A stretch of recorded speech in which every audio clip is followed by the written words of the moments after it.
Alright folks, so for this particular problem here, the ones up here, you've done these ones a lot of times, just add the mass of Na and Cl, convert, here's your given, put it over 1, and then you have to use your mole map a little bit, but then 1 mole over, I don't know how many grams are in it, but you did the math, 4 times 1 divided by whatever answer you get here. So, anyway, so for this one, since these are new, I'll do these.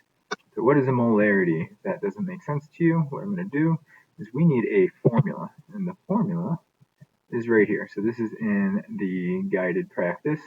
Molarity is a concentration for a solution. Here's the formula. M equals moles of solute over liters of solution. So M equals moles over liters. So that's what I'm going to keep in mind. I'm going to write it down. M equals moles. Remember, capital M stands for molarity. Liters, they're different things.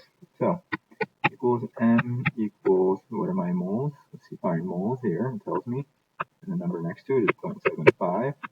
And my liters, here's my L, liters, 0.065.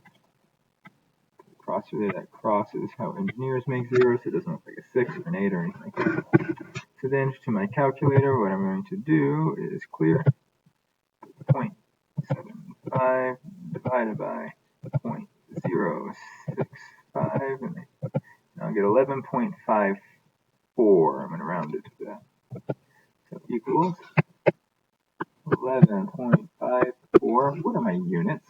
I didn't do a good job labeling them here. But if you look, nothing is canceling, right?